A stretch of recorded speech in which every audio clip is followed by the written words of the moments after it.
বন্ধুগণ, সম্প্রতি পশ্চিমবাংলায় দৈনন্দিন যে সমস্ত ঘটনা ঘটছে, যেটা জনস্বার্থ বিরোধী অনেক কথাবার্তা, অনেক কাজ হচ্ছে, আমরা যারা এই গণতান্ত্রিক নিয়মে সরকারের উপর নির্ভরশীল, আমরা প্রত্যাশিত থাকি সরকার আমাদের বিপদ আপদ সব কিছু দেখবে।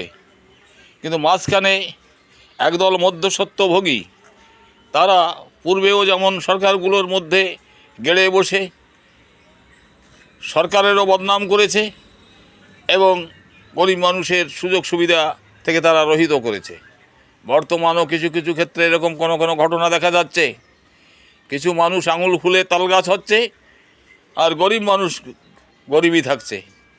এমনও শোনা যাচ্ছে যে ভূমিহীন মানুষের, যারা বামফ্রন্টের আমলে পাট্টা পেয়েছে, তাদের পাট্টা থেকে উচ্ছেদ করা হচ্ছে। এ সমস্ত বিষয়ে কাঙ্ক্ষিত নয়। গরিব মানুষের পর কোপ দিয়ে কোনো রাজনীতি করা ন্যায়সঙ্গত না। গরিব মানুষও এই ভারতবর্ষের মানুষ, গরিব মানুষ এই পশ্চিমবাংলার মানুষ, তাদেরও প্রাণ আছে, বেঁচে থাকার অধিকার আছে। প্রকৃতি ভূসম্পত্তি কারুর বাপের সম্পত্তি নয়, এটা সকলের তার উপর অধিকার আছে। এ কথাটাই আমাদের বলবার বিষয়। সম্প্রতি যেটা ঘটছে, গতকাল চর্চিত হচ্ছে বিধানসভাতে, একজন 40 জন এমএলএ নিয়ে হুমায়ুন কবির, বর্তমান যিনি বিরোধী দলের নেতা, সনাতনী লিডার, অর্থাৎ শুভেন্দু অধিকারীকে পিষে দিতে চাইছেন। আর একজন সংবিধানের রক্ষক মন্ত্রী, তিনি পা ভেঙে দেওয়ার কথা বলছেন। আবার কয়েকদিন আগে, কোথায় 26 সাল, তার আগেই শুভেন্দু অধিকারীজি বললেন যে আমি মুসলমান এমএলএদের চ্যাংদোলা করে বের করে দেবো। এই যে পরস্পর দ্বন্দ্বমূলক কথাবার্তা কখন বলা বলি হচ্ছে। প্রথম দেখলাম বাজেট অধিবেশনের মুখে শুভেন্দু অধিকারী, বিরোধী দলের নেতাকে সাসপেন্ড করা হলো। মানুষ কিন্তু জানে যে এই গণতান্ত্রিক ব্যবস্থায় বাজেট অধিবেশনটা হচ্ছে গুরুত্বপূর্ণ অধিবেশন। সেখানে বিরোধী পক্ষ ও সরকার পক্ষ পরস্পর আলাপ আলোচনা, প্রতিবাদ প্রতিরোধ, বিভিন্ন অবস্থার মধ্য দিয়ে একটা চূড়ান্ত সিদ্ধান্ত তৈরি হয়। গরিব মানুষের উপকার, দেশের রাজ্যের মানুষের পরিষেবাতে প্রশস্ত হয় সরকার। তো সেই অধিবেশনটার মুখে এসব কেন? অর্থাৎ মানুষকে কি এই বাজেট অধিবেশন আড়াল করার কোনো পরিকল্পনা আছে এর মাঝখানে? আমরা জানি না।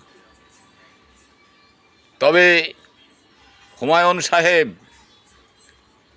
পূর্বেই যে কথা বলেছেন, অপরাধজনক কথা বলেছেন, বলা যায় না এ কথা।